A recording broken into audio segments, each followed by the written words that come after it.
Warm welcome to day 5, the final session of Radio Week 2022. If you missed stage 1, you can catch up on all the sessions at www.redtech.pro. Now, today's session is yet another strategic priority for radio stations around the world. Often, this subject has been a lower priority for boards of directors, but not any longer. The centrality of a digital strategy for radio means that strategic conversations about the cloud cannot be ignored or relegated to the last item on the agenda anymore. And the risk committee, at whether you're in public service or private media, the risk committee probably has cybersecurity as its #1 item now. Add to these two the huge responsibility that companies have about the management and protection of data, and you can see why this session is a must-have in any week of discussions about the future of radio. Your panel of experts today: Philippe Generali is the president and CEO of RCS Worldwide, based in New York. Philippe is also chairman of RedTech India and of Music Point Australia. He's led RCS since 2006, acquiring new businesses as rapid advances in technology presented new opportunities in previously uncharted areas, making RCS the world's largest broadcast software company. Philippe is also the holder of 5 patents. Merlin Nijker is group executive at South Africa's largest radio and television broadcast, the South African Broadcasting Corporation, having spent his early career at Africa's most successful satellite TV operator, MultiChoice DSTV, as content manager. He's also worked in various media and telco companies, specializing in broadcast platforms, infrastructure, operations, and strategy. Nadir Balwani is head information technology and business process re-engineering at one of India's largest audio companies, Mirchi, with over 70 radio stations across the country and a substantial and growing digital footprint. Prior to Mirchi, he worked at Crisil Limited, a global analytics company based in Mumbai, as a director, technology operations and corporate applications. And the final speaker, Sydney-based Fayad Tome, is the chief digital officer of Nova Entertainment, a media company with a significant radio footprint across Australia. Fayad was the CTO and founder of his own startup before it was acquired, after which he moved to Optus, one of the largest telcos in Australia, as its director of digital platforms and products. Thank you very much for joining me this afternoon, wherever you are in the world that's watching. This is going to be an amazing discussion, no doubt. Great to have you all on this final panel discussion.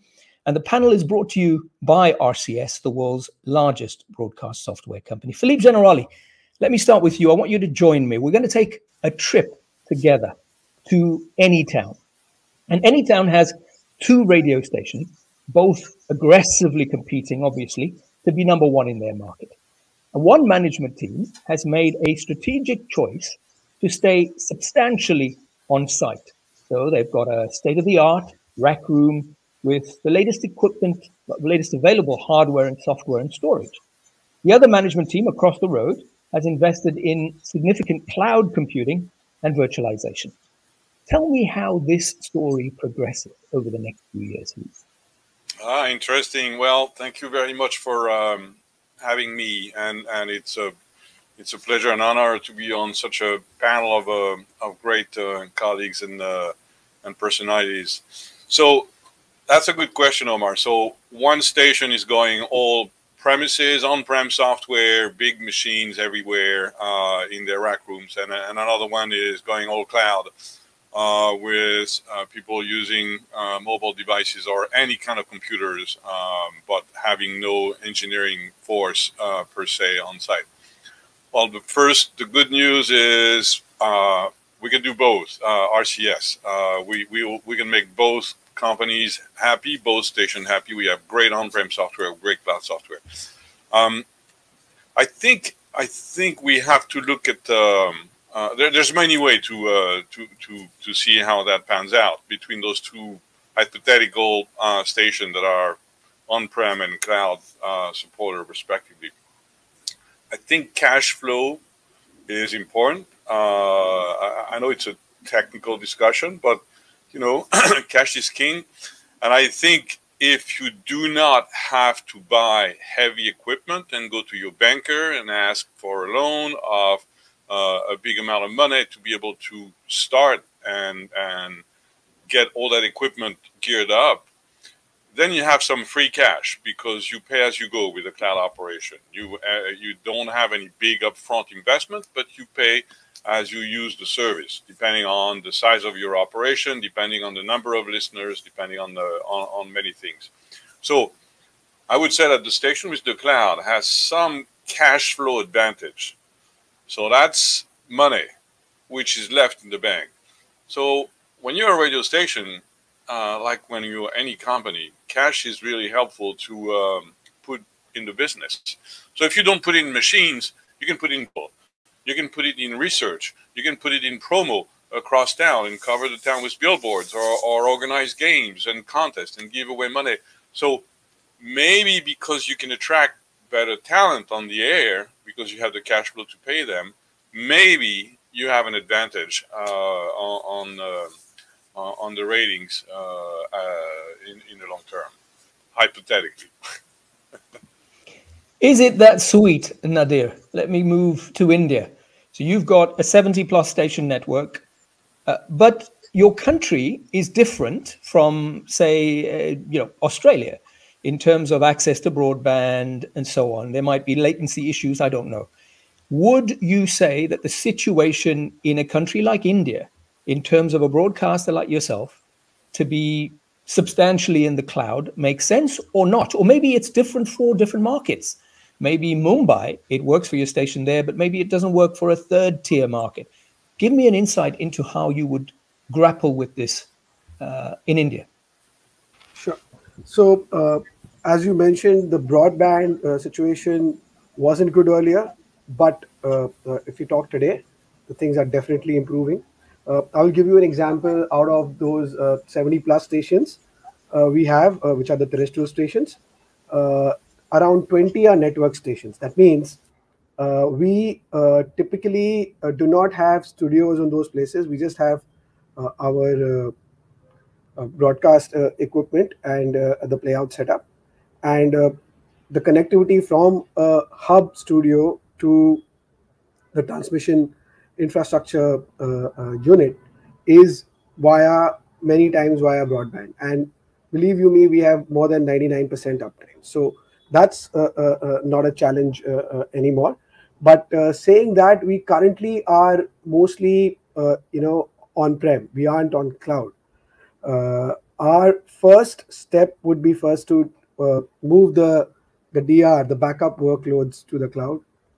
See if a complete radio station can be worked from the cloud. So that's in the plan. In fact, we are testing that with our digital footprint, and once that works with the digital footprint, we will move all our terrestrial stations also slowly after we get the proof of the pudding. Does that answer your question? Well, it does, but I want to understand why you're staying substantially on-prem when you have the capability to be, like you said, you've got redundancy, that's in the cloud, but you're substantially on-prem. Is there a reason you've stuck with that decision rather than move across? See, historically, we were on-prem, and typically, any CIO, CPU doesn't touch anything which is working. So first, we test. It's our bread and butter business. We don't want to take a chance right now, but if we understand that this is working for our digital footprint, we will definitely move slowly. In fact, we're trying to evaluate already wherever we have network stations where we are working via the CTI, why not move that setup also to the cloud, and only the transmitter remains at the CTI. So that's in progress. Fayad, what's the situation in Australia?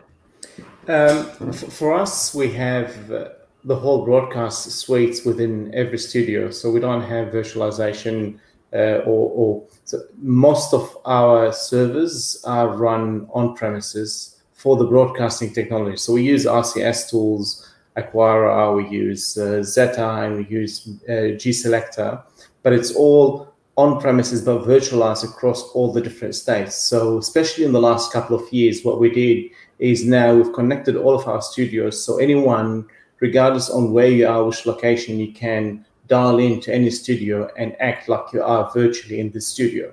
So this is now, we've mixed that combination of cloud with on-premises, but it's all controlled within our own ecosystem. So we created sub-ecosystems and connected them all together.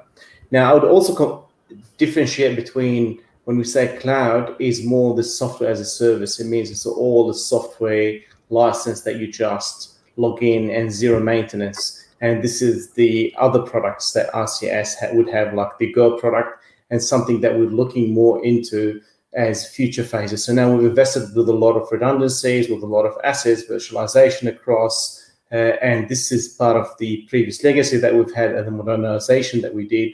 But now the future is for the future studio, where we want to build the smaller studio or virtual studios within different locations, or for the newer stations that we're building. And this is where we probably will start looking into the newer and experiment with the newer products. Okay, it seems that Omar has left us for a second. Something might happen. Merlin, can you just on your side, how is it in South Africa? Thank you.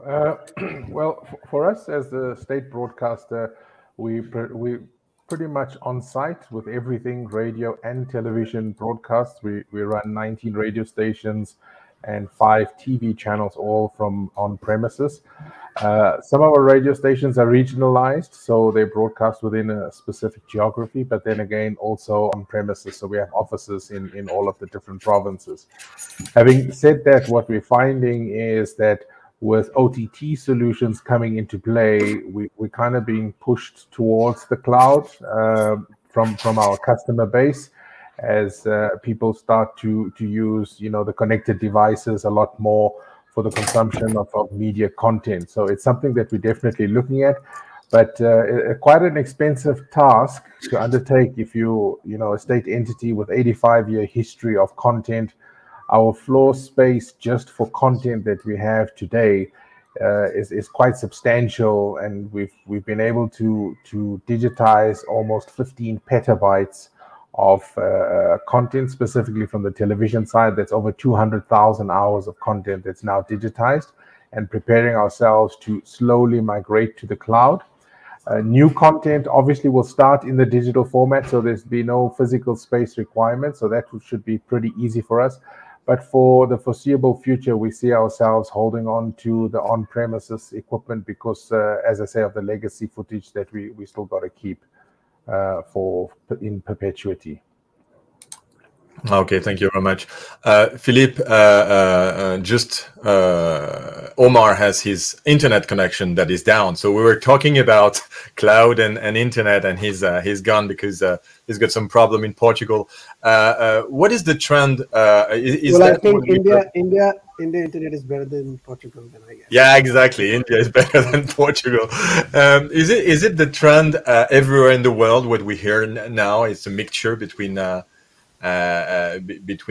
going all on the cloud and still not sure going fully 100% cloud? Well, Nadir said it well. It works. Change it. So there's a lot of people that are very happy with on-prem hardware and software, and the cloud is a new concept.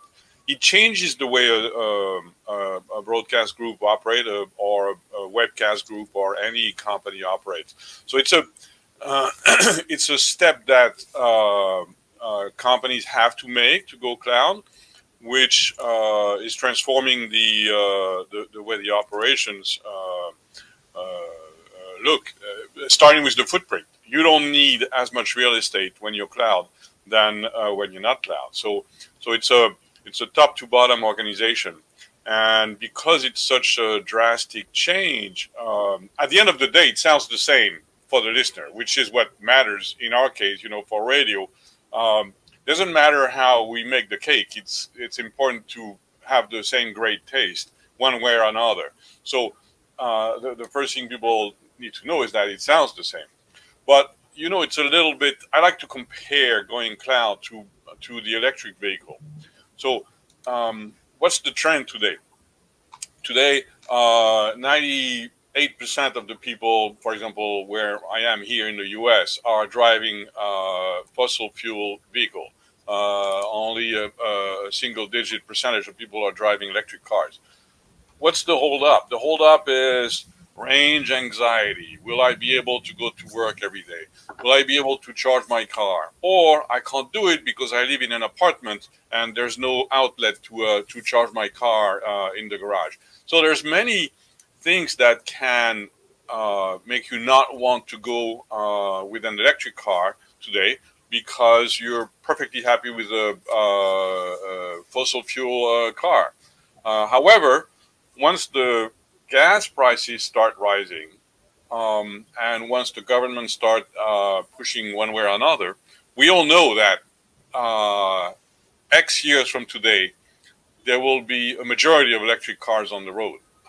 So it's going to happen. It's going to be the same with any kind of operation.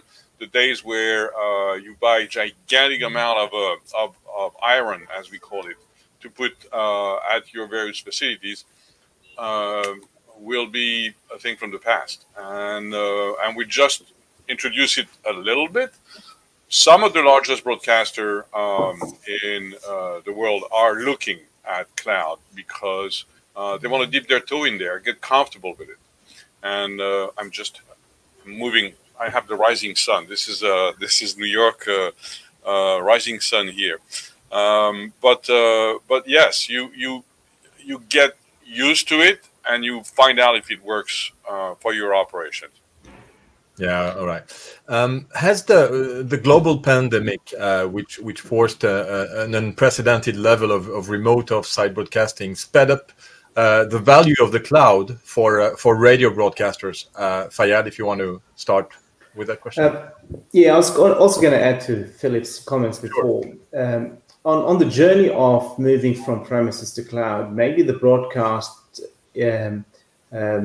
ecosystem is one of the last in a typical radio station is still on premises. But for us, the ecosystem is beyond broadcast. So the broadcast goes into streaming. The conversation with our listeners moves to podcasting for catch up. We do a lot of socials. We have web. We have app. We capture a lot of data. We do a lot of e-marketing with that listener. So, and majority of these platforms are now for us our software as a service, fully onboarded, offboarded from our premises. We don't own the software, so the license, monthly fee. We use like Triton for streaming or podcasting platforms. So it's add-ons. It's all now already moved into the cloud as a SaaS, software as a service. The only remaining part is probably the most legacy or the more complicated part where we kept the broadcasting in. And now with COVID, as I said, in the last 2 years, it forced us to do virtualization. We had a lot of talents doing breakfast show from their bedrooms or even from their car. So people were able to come into the office because of restrictions or because they caught COVID, but being able to virtualize it, and then people can be in their bedroom using their laptop, but feeling and accessing the same that infrastructure that is on premises, but it's been virtualized. That's the first experimentation that yes, now can be done outside of the actual studio, and this enables us now to the next phases would be how can we move now to be on the cloud and fully independent from that location. Okay, thank you very much. And Nova is back. Hey, we were talking about your internet connection. You talk about cloud and you don't have connections in Portugal. It's this has never happened before, so it's a bit of a disaster. So I'm working on my phone off 4G, and let's hope that it continues. It's not going to be the same quality, but thanks for keeping it going, Philippe. No I'm problem. not sure how far we've got. If you could just keep going, if we haven't, got to everybody. We're just talking about the next question that you had, which is the global pandemic speeding up the value of the cloud for radio broadcasters. So Fayyad answered, and maybe in India, did it make a change? Sure. We realized this. I just first week of March 2020, I just spoke to my HR head and I told him we need to make sure that we start working from. We have a system to we organize the employees to work from home, because you never know when because some offices were shutting down, and he said no, nothing will happen, and we'll be fine. But I didn't wait. I figured out that we had to do something, because in the end, I come to the technology department. How you are enabling us to work from home. what I and my team did, we started working at the background. We started, coordinating with RCS and other partners whom we work with, and also, developing a remote working solution for the corporate users too. And finally, end of the month, the government announced our lockdown. In fact, we were able to make sure that all our employees were able to work from home. Even the entire shows were happening from home. So thanks to RCS Zeta, we had moved, around 25 number of our stations to Zeta at that time, around 20, I guess. And we had our jocks, doing live shows from home, which we never thought would ever happen. Of course, the entire setup was on-prem, but they could access that on-prem setup and work from home seamlessly. The listeners didn't see a difference between that live show and the current live show, which is now happening from the studio. So I guess we have the tools which enable us to work from anywhere. I would not say home, but work from anywhere you are. And I think we're also evaluating the new Zeta Cloud for our digital footprint, and probably once that's successful, we'll make sure that the terrestrial part also moves there. So I guess technology is there. It's the organizational change which we need to adopt to move to that level. Merlin, what's the situation in South Africa? Did you find that the fact that people had to work remotely made a difference in the way that you started to think about infrastructure there in the cloud? Yeah, definitely. Our radio stations moved to virtual playouts, so DJs were based wherever they were located. From a TV perspective, because the channels are centralized and we broadcast from a central point, that operation continued as it was. But I think from a disaster recovery and a backup, a lot of things started to become more cloud-based. So it was a challenge, certainly in the hard lockdown, to get people on site. We also have a news channel that has quite a substantial workforce. So if we had to adhere to the lockdown limitations of 30% of occupancy in the building, that's pretty much the entire newsroom and nobody else on campus. So we had to start to think a little bit smarter around some of these things. We started to do remote access to facilities and remote control of the facilities, not entirely cloud-based, but certainly started to get us thinking into that kind of space. One of the key outtakes of that was the SABC's strategy to now really fast-track its OTT deployment because of the change in trend in viewership patterns. So whilst it may not have had a direct impact on the operations of the business, there certainly was a ripple effect, and the ripple effect was felt in many ways. As I said to you, initially radio stations moved off-site, and what we started to find is that our consumers were now, because they were home-based, the content consumption changed quite drastically, and it became more on demand. And if we're in a linear space, the challenge was that it wasn't something that was appealing to the audience at that point in time. So we started to see a decline in audiences on linear platforms and an increase in on-demand platforms, which, as you know, is cloud-based. So we started to really consider that business model as a mechanism for us to keep our audience numbers up.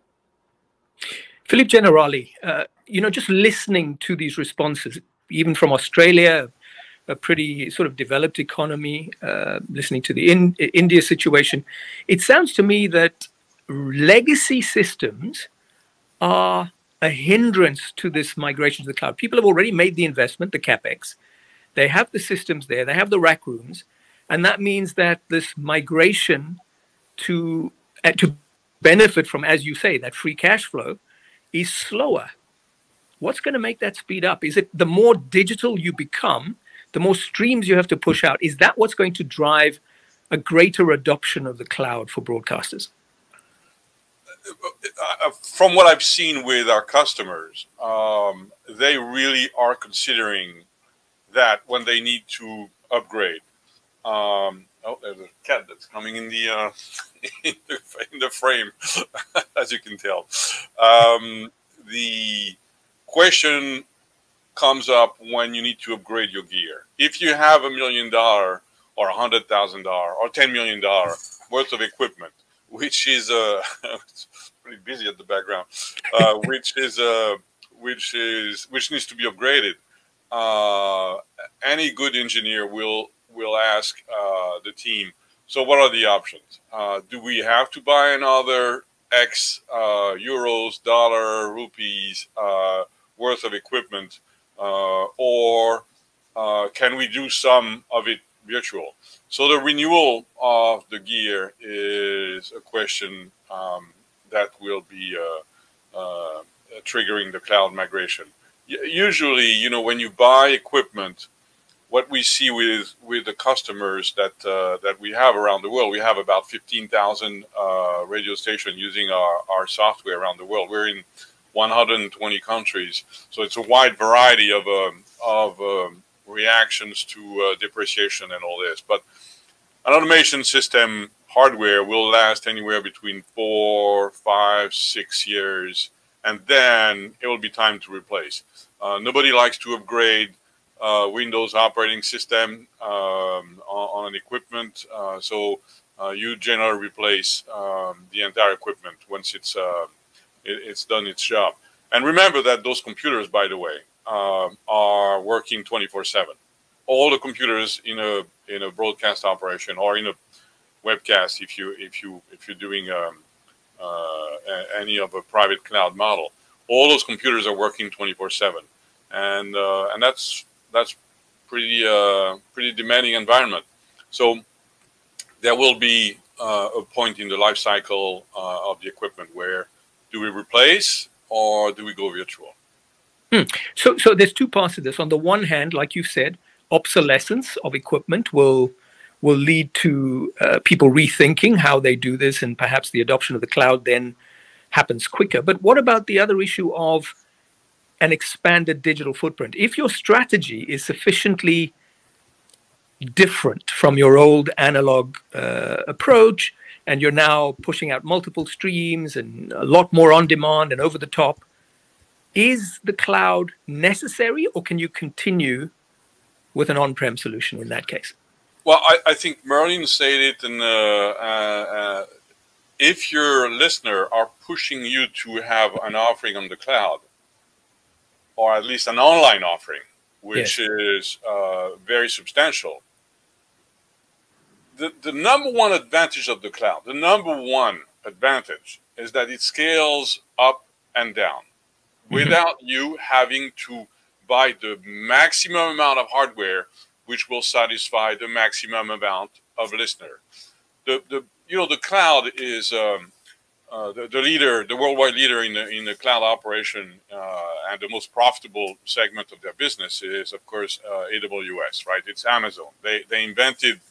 We can say they invented the cloud because they saw that the week before Christmas and the holidays, everybody was flocking to their website, and they had to have 50 million users at one time on their website, trying to get their gift and their delivery in the next 48 hours. And then it was dead silence for the months of January. So they said, how can we adapt that system? How can we rent out that CPU that we don't use, and how can we design a system that will allow users to not have to scale, not have to buy the biggest hardware to satisfy all the users? And that's what you have when you move to a cloud environment, which is not a private cloud. And by the way, there's nothing wrong with private cloud. That's a perfectly fine solution, which is a hybrid solution. But if you are on a real cloud environment, whether you have 1 user online or 10 million user online, it's the same piece of software, it's the same operation. It doesn't change anything for you. And you don't have to plan for 10 million users at the same time or 1 user. The system will take care of that for you. So scaling up and down is the key. Yeah, of course. Let me move from, is there anybody who's got wants to make an input there, or can I move to the issue of security? Add a quick one here. Sure. When we look at it, we look at on-premises as physical servers, but this concept for us now is when we say we move to the cloud, it means going to Amazon. It's still managed by our engineering team, so you still have technically all the overhead that you have to do from management and softwares and patching and all of these when we go to cloud Amazon for the broadcasting tech, and we have some of it there, so it's all virtualized on the cloud, but technically it's similar to on-premises because we manage it end-to-end. For software as a service, for us, this is where the ultimate, where we don't want to maintain these platforms, and this is what we do with our streaming. So broadcasting, we have a specific number of users, and this is limited because it goes to FM.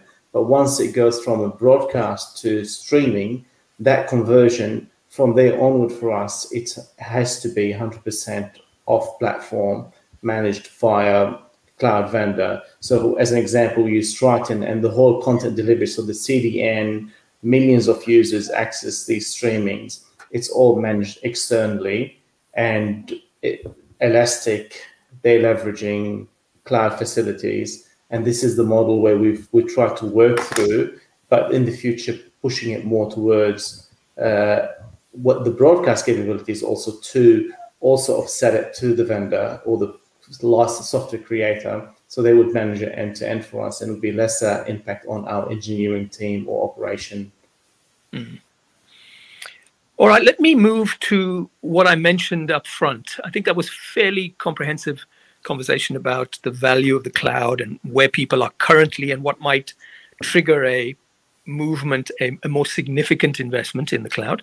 But I mentioned up front that risk committees are probably prioritizing cybersecurity more than ever as operations are exposed to online threats. And just to give you some context, in 2017, a station in San Francisco suffered an attack that hobbled them for months. And then in 2019, a Tampa Bay station was the victim of a ransomware attack. And last year, 2021, was pretty, I'd say, unfortunate for quite a few. Nine Network Australia in March, Cox Media Group in June, Sinclair Broadcast Group in October, all suffered ransomware attacks of varying degrees of severity. Have any of you been unfortunate enough to have experienced an attack of any sort? We haven't had an attack, but we've learned a lot from the Nine scenario. So Nine and us, we're on the same building. Nine, they are one of the TV broadcasters and radio broadcasters in Australia. And they've had a major cyber attack that technically took them out for the last 2 weeks. They were still able, they had business continuity, but it impacted their whole business. So, and we were using a lot of shared infrastructure or internet connectivities and so on.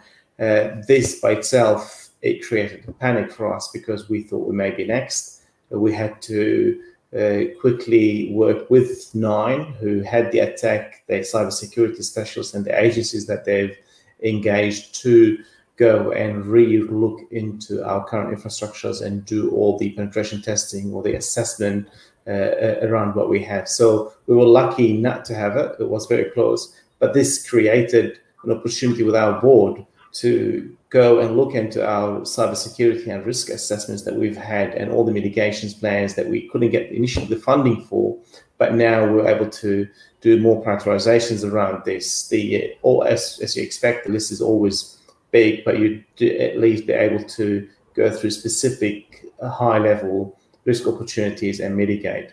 What we had as attack, we've had attack on data, which is not on our platform, but it's on our customer data platform, which is something that the vendor is managing, and we had a lot of our data leaked. So we had over 500,000 record of data leaked to the dark web, and this by itself, in the compliance or the regulations that we have in Australia, it's a very complicated process that we had to manage. And it's not just in technology and IT, but from a legal perspective, from a customer and governance. So we had to notify every single customer about their data leak, be able to manage the data, and so on. So that's this scenario for us is a major headache that is not impact on business operation like a cybersecurity attack that takes you off the platform, off the network, but it's another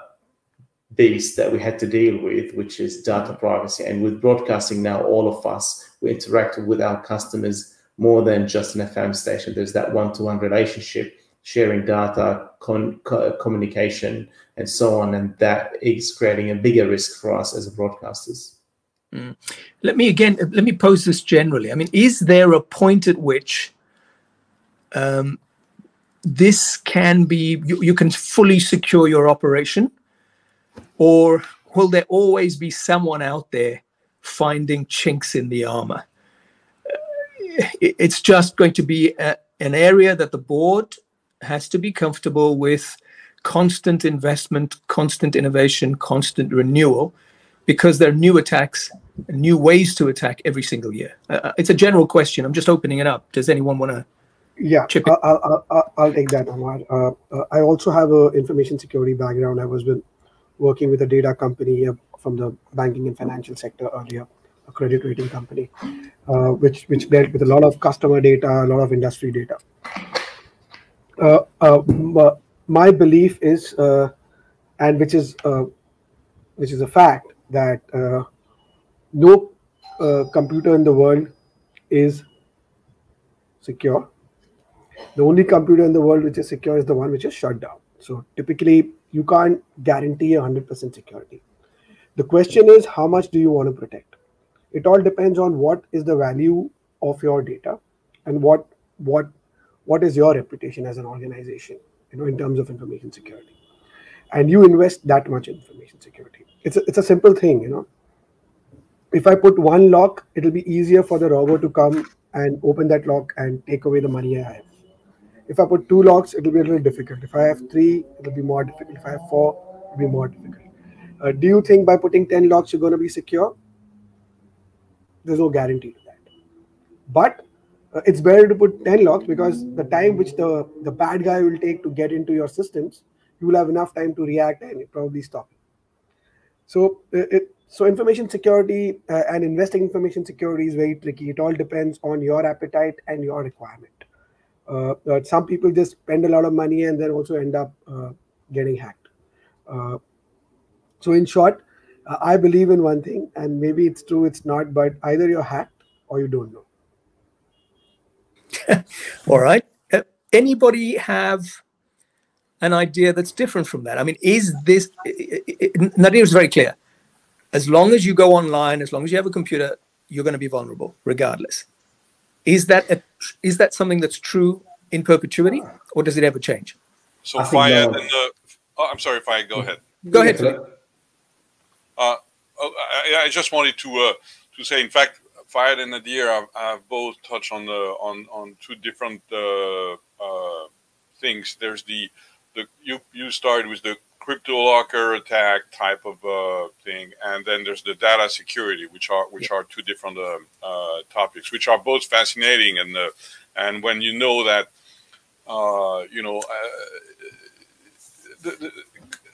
trying to breach a security system is a sport for many kids in many countries. That's what they do for a living. Some of them like to do video games. Some of them like to breach into computers. So for the crypto locker type of thing, where you have ransomware, and basically the hacker will put a wrapper around your assets and say, I have your audio file hostage, and I will give them back to you if you pay me $100,000 in Bitcoin within the next 12 hours. That has a solution, which is to store your assets in the cloud in a Linux environment system. So in this case, the virus can't propagate to a Linux environment. So this is a prevention which helps you at least not have to rely only on Windows computers everywhere at your operation, because that's the let's face it. I mean, that's the operating system of choice for the the hackers. Data security, yes, is a different story, and stealing data is not the same thing as ransomware, although both are done with by hackers. Fayed, you wanted to make a comment around. There's no computer that's safe. There's all, especially if you connect to the internet, and it's that risk appetite for us. How much do we lock processes and impact user experience? Because you still have a large staff base that they have access to a lot of the systems, and there's always a path to key platforms. Now, for us, what we found is process management and education within the staff was one of the probably the biggest risk, where a lot of staff, they probably weren't managing the right user data properly, or the access properly, or how they manage the system. So we had to small lock down that user experience into more formalized processes, build additional educations on top of it, but at the same time be able to disconnect and create its own lakes of systems where no one can access, and this is where you have to go through the biggest hoops, depends on the priority of that platform. So it's never safe, but there's a lot of processes in place that you can implement to mitigate this risk. All right, that's helpful. And of course, I really appreciate, Philippe, that you segmented it into two particular sorts of attack. There's a ransomware attack where, as you said, there is an opportunity for protection by shifting some of that to the cloud, to a Linux environment, and there's protection there. And then, of course, there's the other portion that perhaps one still has to keep working hard on and finding alternative ways to secure your data. Yeah, and Fayed said it well. I mean, it's really, you have to educate your staff. And it's true not only for a radio station, for any company. You tell them, if you get an email from the CEO that says you're going to get a pay raise and we want to review that and click here, this is suspicious. You know, make sure that that email is legit. And I have employees that are forwarding me emails where I'm offering them to, I need to talk to you about something important. Click on that and read that document. I'll call you in 5 minutes.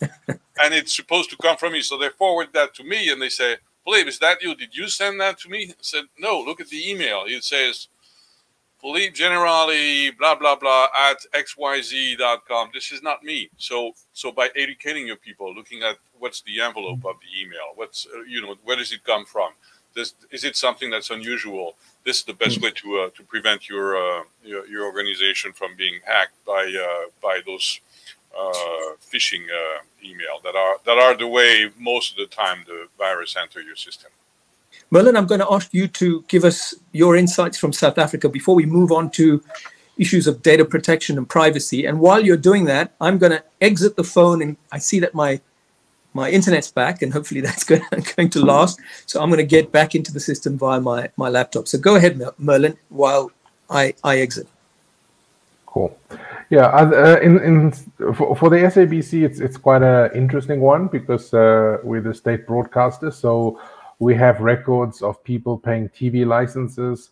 So that's roughly about 14 odd million people on our records, and that's quite a temptation for hackers to get into that.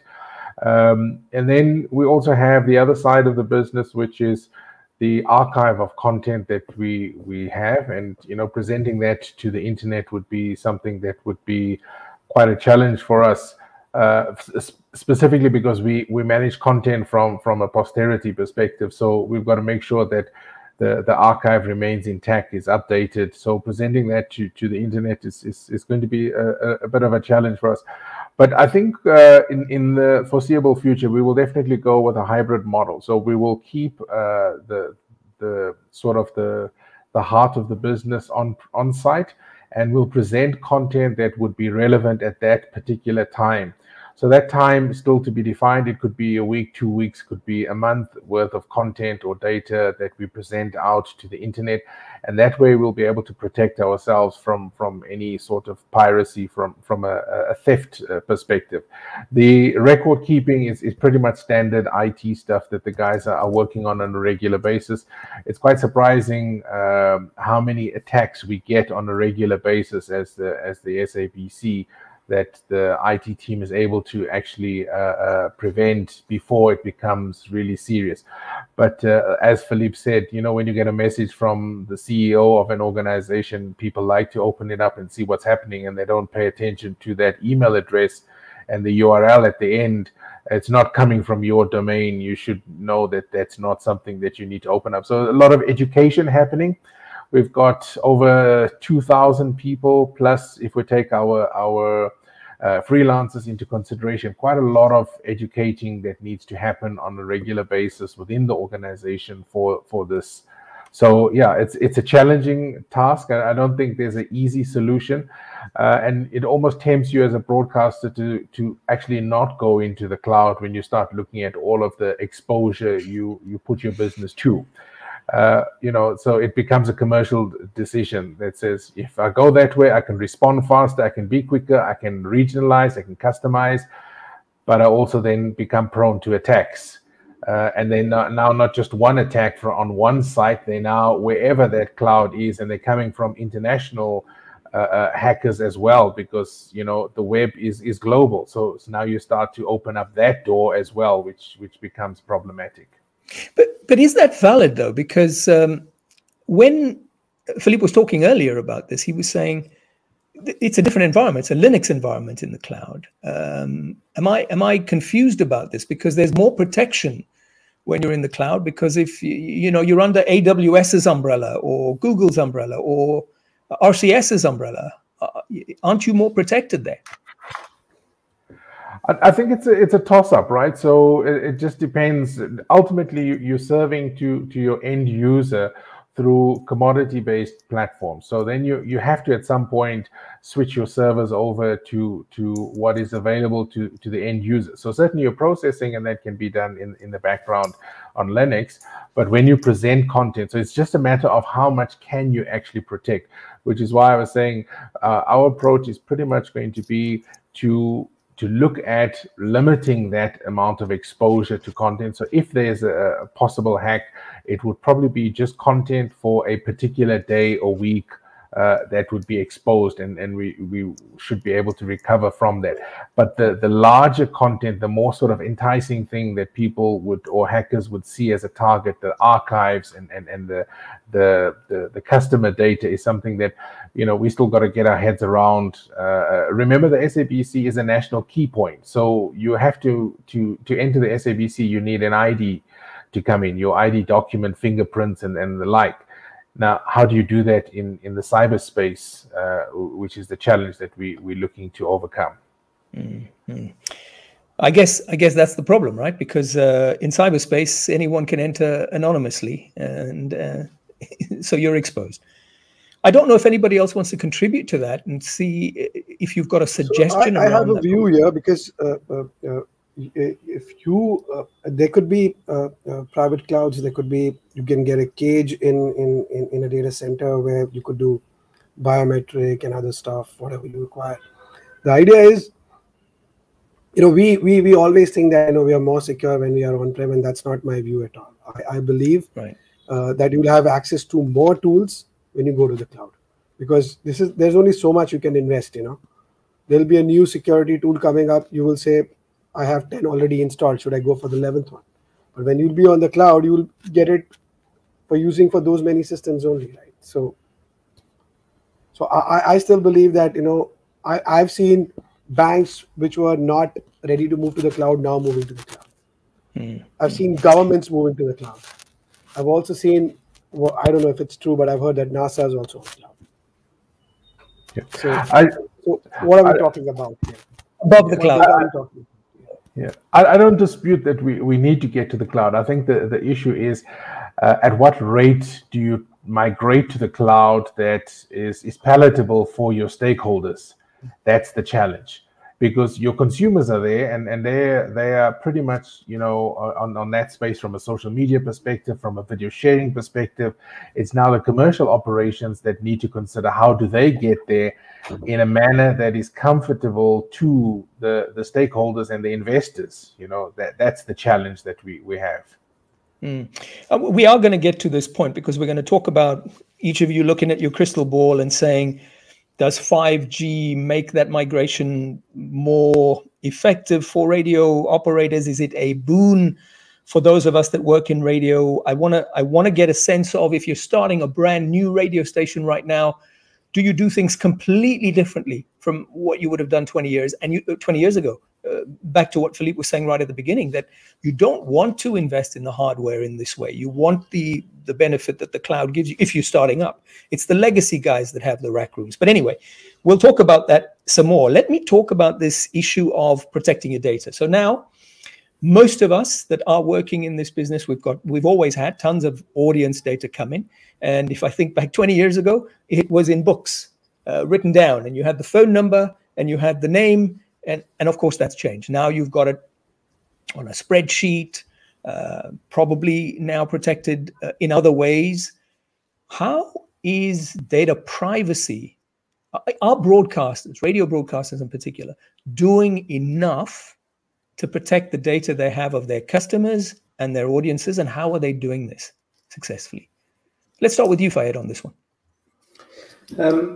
For us, we start with the reason why we capture data, and we look at it as two key things. One is when people enter competitions, so there's a lot of competitions happening on air, and then people would go in and complete forms online, and this is we capture their data.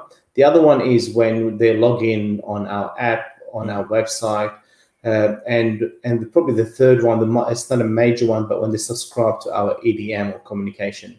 And within all of them, we capture PII data, personal information, identifiable information against this individual. And in Australia, we have a lot of privacy rules around it. Once you capture it, you have to protect it, but also you need their approval if you can communicate back to them. So you need to capture their preferences around opt-in into what type of communication. But the main one is you can't just capture the data unless you have a commercial use out of it. And our key commercial use is either for marketing, so we want to keep that connection with the customer, so we can send them EDMs or notifications and use this data as a marketing platform for us. And the other one is for personalization, when we do either content recommendations or commercial advertising. So when they listen to our ads on streaming or podcasting, we know who they are when we want to serve them ads that are relevant, that are targeted based on specific campaigns. So it's more around the streaming and the podcasting rather than just the broadcast. But the privacy regulation year on year is getting more and more complex. And then the liability on us as a business, it's growing. And we've had it in 2019 where we had the data leak, and since then we had to put a lot of processes around it and then be more accurate around what do we capture. So for example, give you a basic example, do we capture a date of birth or do we capture the year of birth? And just by doing this, the liability is technically hard, because now that person is not identifiable but via their full date of birth, but we know the year of birth, so we know the age group that they belong to, and then we can use that age group for marketing, etc. So it's more around being accurate about what data you capture, and then why you want to capture it, how you secure it, and then how can you easily dispose it if you're not using it. And I would think that it's become an imperative, right? Because we've seen how these mega platforms, the Googles, the Facebooks of the world, are able to use the data that they get from people, from us, from me and you, and monetize it in a way that's at scale and, you know, sucking in a lot of advertising dollars as a result. So it's inevitable that we have to move in that direction, or am I wrong?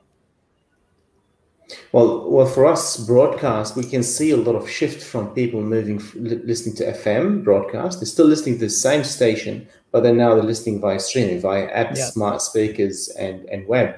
And once they're there, your CPM, the advertising yield, needs to change, because you've got the opportunity to know who they are and then target them. So you use whatever the big tech using around knowing the individuals and then targeting these individuals. You use the same capabilities to do that. So now for us, from, as an example, just using numbers, from a CPM for $5 on a broadcast, it probably is $10 on streaming. And it's the same listener listening to the same content, but it's via a different channel. So the channel for us, it creates a higher commercial benefit. It costs us to do streaming and CDN and all of this stuff, but at the end of the day, that commercial opportunity is higher.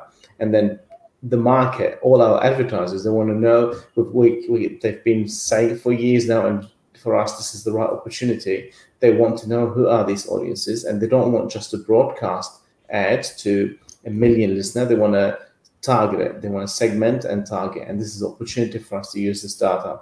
But with data comes responsibility. Exactly. So Nadir, are you targeting similarly, and how are you protecting that data once you start to do that? So I agree with him, and I believe that you need to just take the data which you require. You don't go all out and just capture whatever data you get. Typically, the example was excellent, that if you just need the date of birth, the year of birth, that's more than enough for you to identify the age and probably market the right product to him.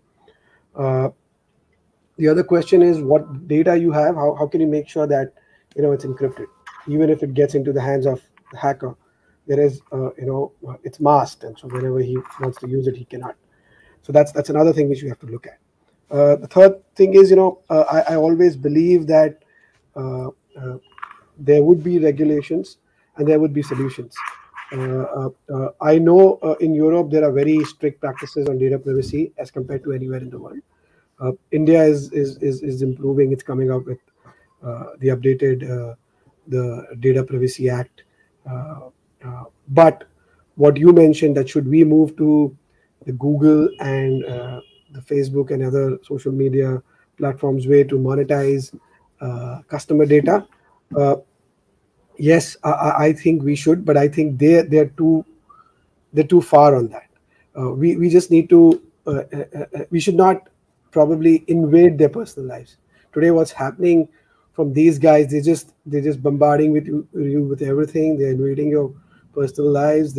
Wherever you go, you start getting ads that you just So we can't go to that level. But if for example, we do a lot of on-ground events also. So example, we do around these neon marathons for around 20-30 cities in India. It's a small event where we get data of all the runners. My target for the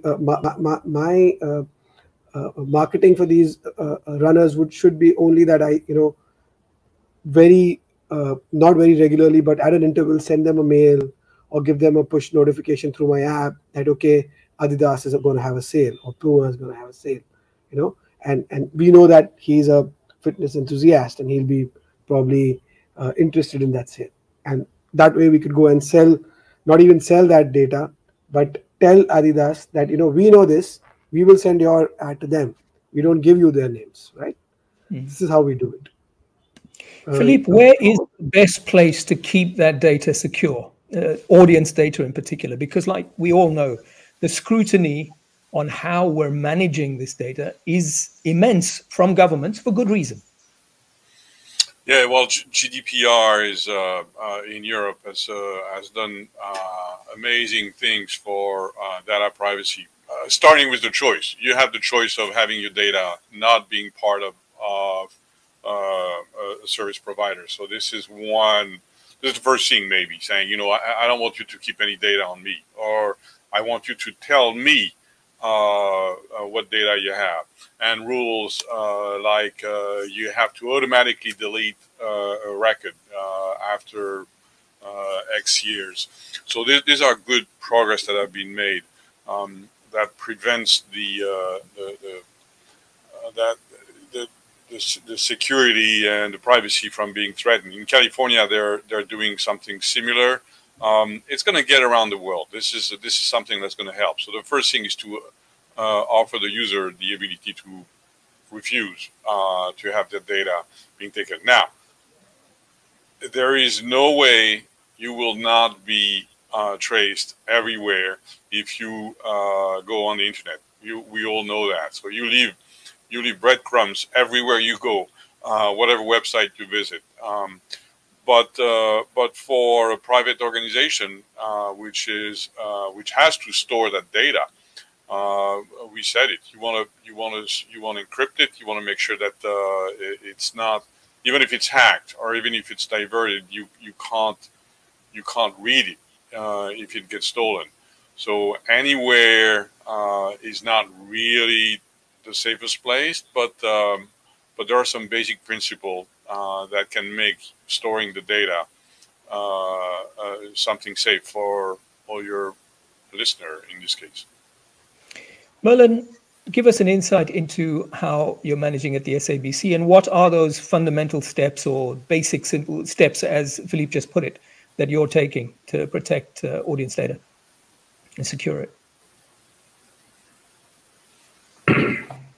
So in South Africa, the audience data is managed by the Broadcast Research Council of South Africa. And what we try and do is any intelligence that we get on top of that from audience research with viewer profiles today is stored on premises. And just sort of as a side note, I'm not sure if you followed the story in South Africa where the matric results were not published this year because the Department of Education felt that it needed to comply with the Protection of Personal Information Act, and hence didn't issue the results of the graduating class of 2021.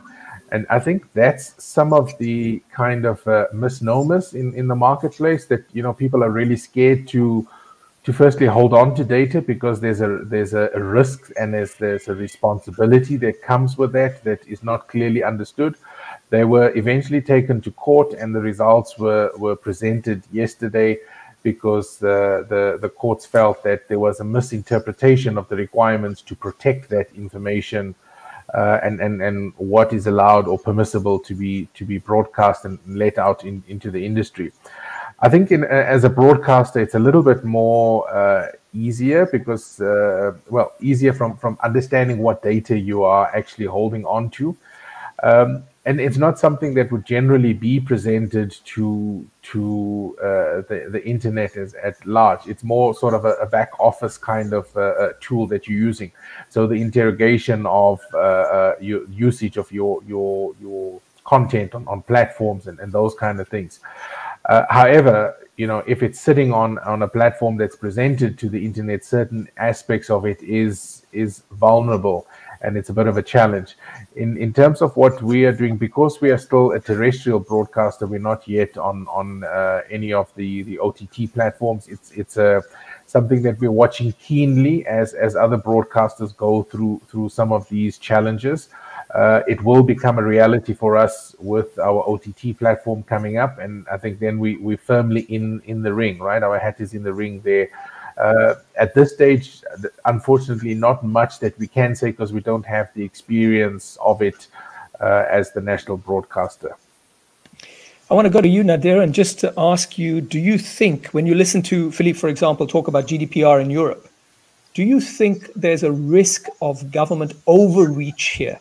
In other words, because they've seen what Facebook and others have done with this data, that the reaction to that has got to such a level of perhaps constraint that it is starting to curtail the opportunity for radio stations as you're just beginning to grow your databases and monetize them. Is there government overreach? You need to unmute. Sorry, thank you. I wouldn't say there's a government overreach in India, but I think the GDPR regulations back in Europe, I think they're too stringent. In India, I think most of the things whatever I've read till now, it is quite reasonable in the way they want us to protect the data, and which is possible too. I think radio stations through our path moving to the digital world, we still have a scope to monetize on that data, at least in India, I would say so. All right, I want to do something very different from what we've done the rest of the week. I want to do quick fire. So in other words, now I'm not asking you to spend minutes talking about something. I'm going to throw something at you, and you're going to say rapidly what comes to mind in terms of an approach. So are you guys ready? This is what we do in radio, right? We play these sorts of games. So this quick question. If you were starting up a radio, and I'll obviously throw it to each of you and I'll call out your names. If you were starting up a radio business, a radio station today, cloud or on-prem? Fayad, let me Cloud. also do that. Say it again. Cloud. Cloud. Nadir. Hands down, cloud. Merlin. Cloud. Philippe. Cloud. I think it's unanimous. So that we we will know actually for sure. we will use Philippe's systems to go on the cloud. Thank you. Thank you. Just because he's the sponsor, or because his systems are good enough. We currently use the same, so. Yeah, of course. No, the systems are good enough, no question. I mean, they're a broadcast software company. That's what they do. It's in their DNA. Next question. If you had to think, and this is a hard question, I understand it. So I'm going to give you a second to think about it before I throw it to you. If you are a station with very limited resources, and we all understand that you've got to protect yourself from a security point of view, there's investments that can be, it can go down, money can go down a black hole. What is the most important area to protect to ensure that you can carry on broadcasting? Maybe that's too difficult a question. Tell me. Let's start with you, Nadir. You're on mute. Yeah. Okay. Sorry. So your question was which area? I'm sorry. Sorry. You've got limited resources, not an endless amount of money. You're a small radio station, maybe even a community station. You also have to protect yourself because people are constantly hacking or interfering and trying to bring you down. Let's assume that you've got a digital presence. What do you protect? Where do you put your money in terms of protecting yourself? I would still make sure that we go on the cloud because if it's a small station, you wouldn't be able to invest big time, and you want a digital presence. If you didn't, I would have said just have a standalone thing, because I also interact with a lot of community radios in India. They're not connected anywhere. They just are connected to the transmitters. They're not on the internet. They're nowhere. So they're pretty much safe in that. So put yourself on the cloud to ensure protection. So if you want, if you have a digital presence, yes. If you're a pure play terrestrial, then you just do it standalone and just connect to the transmission setup. That's it. Would you say the same, Fayad? I would. Well, I don't think that in these current days, everyone wants to connect to stations via an IP, not just an FM. So it would. If I want to build a new startup station with minimal budget but run a full digital operation, I would focus on getting software as a service, licensed SaaS softwares for everything, for email, for broadcast, for streaming, for app development, and minimize anything to do with either virtualized or cloud software that we still have to manage. And so from a sustainability perspective, it's more efficient to outsource all of your risk, your operation to software like Jira or Google Emails and so, or Microsoft 365 or RCS Go products, Triton, Omni Studio, all of these, which a lot of them we also use now. And then by and most of them are decoupled or integrated at a single point. So decoupling your risk means, and then do a minor integration or minimal integration when required. Okay, this was supposed to be rapid fire, but I guess this required a bit more of an investment. No. Yeah, I think it's a complex question. I agree with you. If Merlin or Philippe, you have any different ideas, you can also respond. Otherwise, let's agree that what the guys have said. But go ahead. Me? Yeah, go ahead, Philippe. But if I had limited resources and I wanted to make sure that I want to protect my operation, I'd put all the money in the talent that is here on the screen. I'd talk to Nadir, Fayad, and Merlin and say, I need one of you guys to come take care of my stuff. That's a brilliant answer. Merlin, you got anything different? No, I agree with what has been said. I think just from a content background, for me, the investment is always in the content and the protection of the content first, because that's what's bringing in the revenue, and then the systems that sit around that. Okay, so next one. In the area that we're currently been talking about today, thinking about this theme, does 5G add anything to the game, change it in any way? I'm talking specifically about the areas and the themes and the topics we've been discussing today: cybersecurity, data protection, use of the cloud. Does 5G add or detract, make a difference in any way? Nadir. At least in India, I don't think it'll make much of a difference. Probably the user thoughts will change, but and it's a little far-fetched for us. I think at least 6 to 8 months more, I think, or maybe a year when everybody adopts it. So for us, I think whatever we are fine with 4G, and whatever digital initiatives we want to take, we can still take in 4G too. So it's not going to be much of a difference. Only thing is that only thing is that the video content probably would have a bigger advantage. It's for us, it's a no for the broadcaster end, but it's a yes from a user experience, from a listener or the consumer end, especially if they're using it via IP or mobile devices. Merlin? Yeah, I think on a very simplistic level, 5G brings added distribution. Added distribution brings added attention and hence more hacking.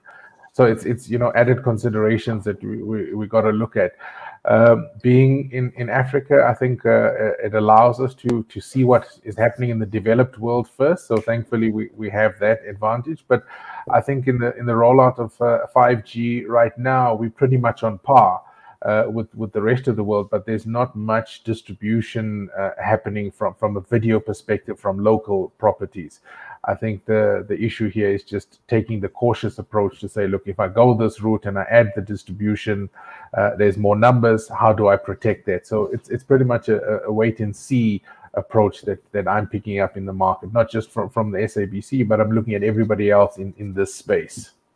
Philippe, you can close it all by telling us how that's changing your business, RCS, 5G. 5G obviously means more easier and more often mobile access. So wherever you are in the street, in anywhere, you can access any content and run any operation. 5G is going to give you, if 4G is a 4-way lane highway limited at 130 kilometers an hour, 5G is going to be a 12-lane highway on each side, and it's limited at 300 kilometers an hour. So it's a massive difference in the way you can access any service from anywhere you are, except close to an airport in the U.S. because 5G is just frozen here in the U.S. around airports. Well, once you get onto that 12-lane highway, I guess there's a lot more to protect as well. Just talking about the themes that we've been discussing today. Gentlemen, it really has been an honor and privilege to have you. Nadir Balwani from Mirchi in India, Fayed Tome, Nova Entertainment in Australia, Merlin Naika from SABC South Africa, Philippe Generali from RCS Worldwide in New York. Thank you for getting up early for this particular panel. And sorry about the internet mess. It really isn't because I didn't pay my bill, because it came back, right? If I hadn't paid my bill, it wouldn't have come back. So it's nothing to do with that. And I've never had that happen before. So thank you, RCS, for helping make this panel possible, and your support of RedTech's mission to connect the global community of radio and audio broadcast professionals, which is why, as you can see, a very diverse geographic makeup of people from everywhere. If you'd like to rewatch or recommend our panels to your colleagues to watch, they're all available on www.redtech.pro, and this one will be there too for catch-up. Make sure, Nadir, that you tell everyone in India to watch it. RedTech Radio Week RedTech Radio Week will be back in January 2023. In the meanwhile, to know when and where our next event is, subscribe to our newsletters, read our bi-monthly RedTech magazine packed with insights, information, and interviews with radio and audio strategy professionals, as well as technology experts from across the planet. Until we meet again, have a wonderful 2022. Gentlemen, thank you so much for your time and for your wisdom. Thank you so much. Thank you.